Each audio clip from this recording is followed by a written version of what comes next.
Rap and Reason podcast with Dr. Jeremy C. McCool and Earl Hopkins.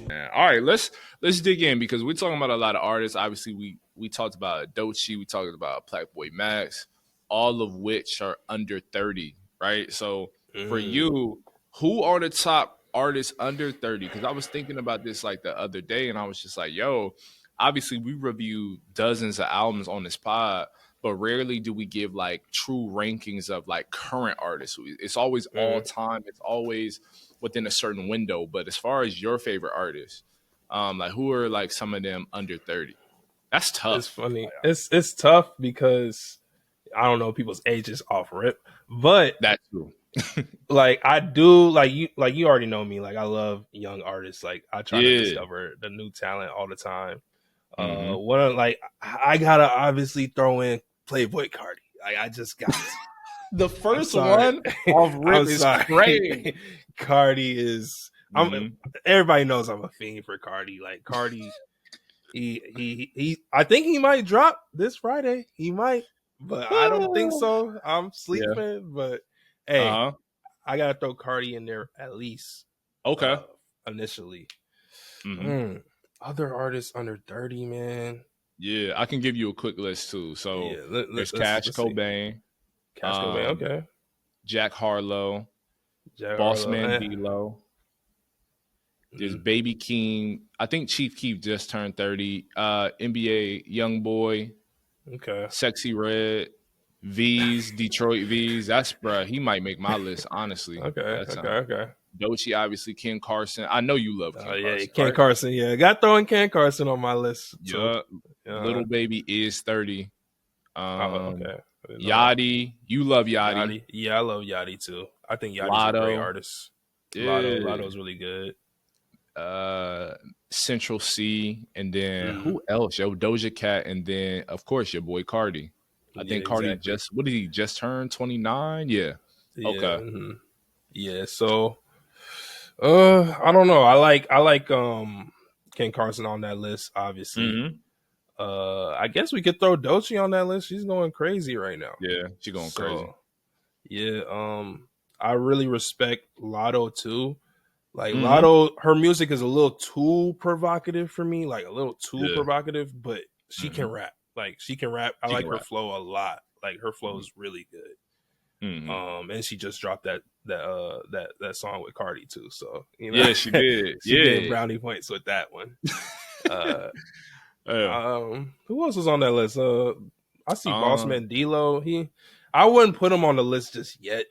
Nah. I like him, but it's like I need to hear more versatility from him a little bit.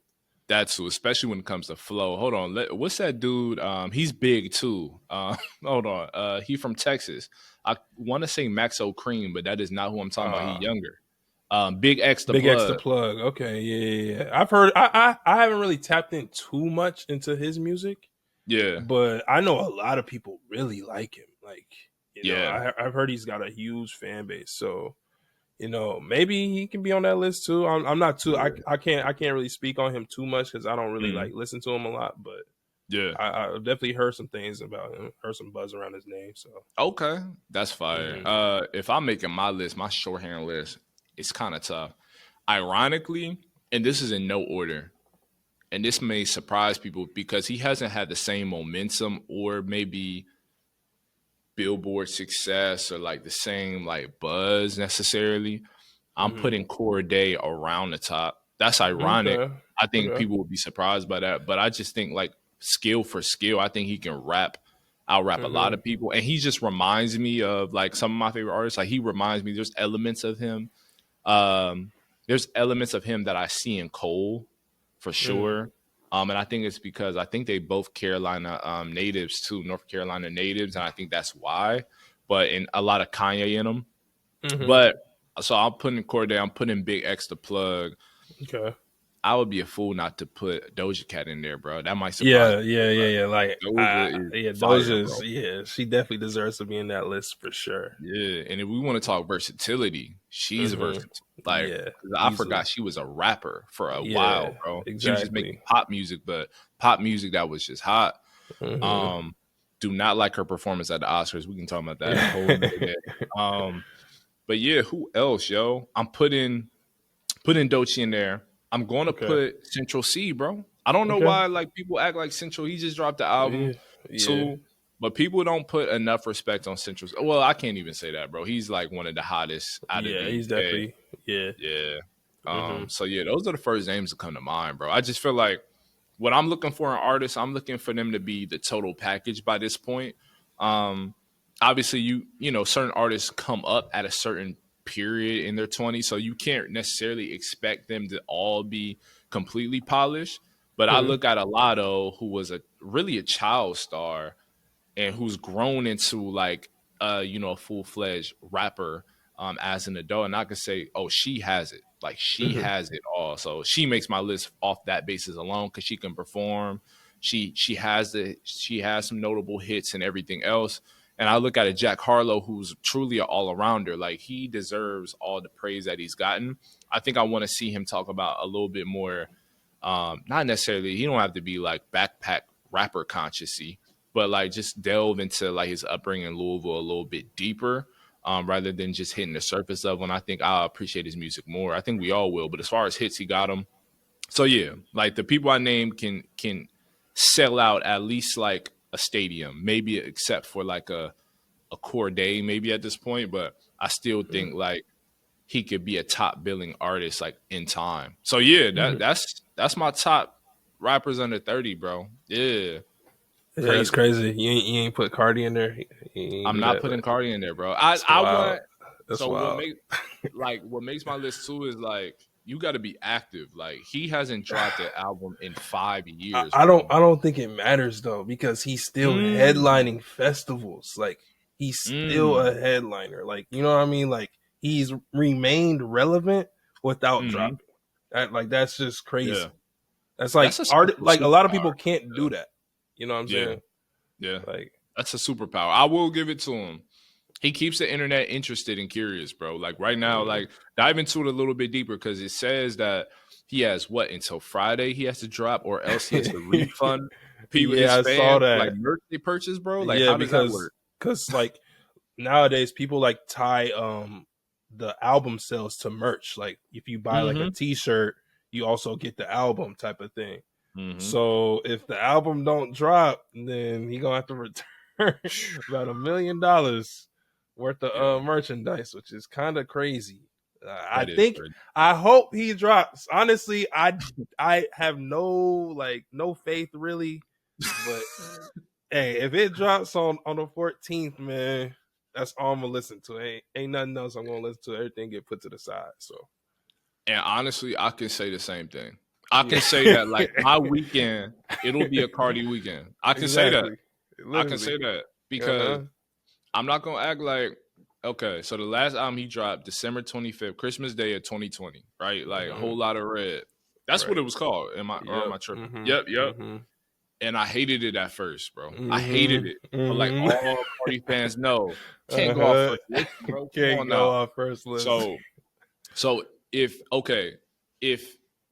the album is anything like the records he's dropped, like what's the joint Backrooms and like some of the other joints he dropped, are you satisfied as a Carti fan, or are you hoping it's something completely different? Like what are you looking for in the Carti project? I'm satisfied because this new stuff is new. It's different.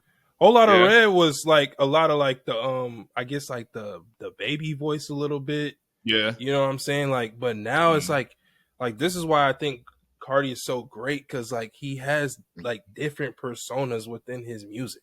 Like you see his growth. Like I feel like his self-titled album was like very much so himself. Yeah. And then like when we go to Die Lit, it was more that rage, like kind of almost like a Travis Scott kind of like level of music. Project. Yeah.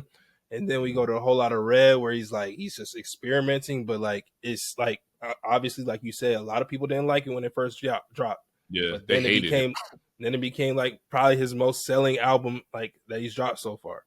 And now we're going on to basically another experimental album. But I feel like this experimental album is much more mature than like any of the other like things that he's dropped.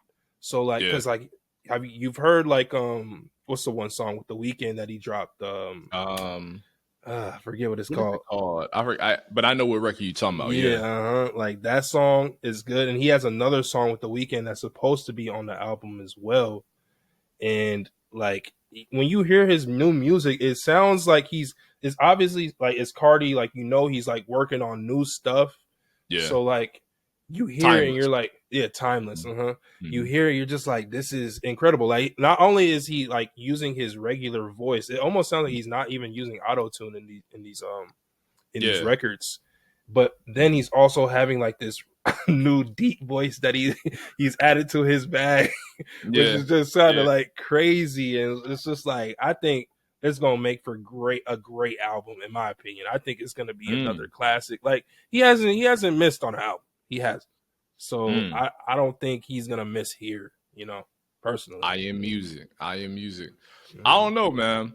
Like Carti again is like an interesting case study because it's rare, bro. It's rare for an artist, especially that even still makes his kind of music. Maybe not necessarily exactly, because of course there's Carti clones, like people inspire. Like I think Ken Carson, among many people, is partly inspired. I think Yeat is inspired by Carti a lot too. It's rare for someone to disappear for 5 years, and he's put out songs. Don't get me wrong, but as far as a body, like a full project, he hasn't done that for a while. But I think that's a testament to like youth culture and how well he's captured it, bro.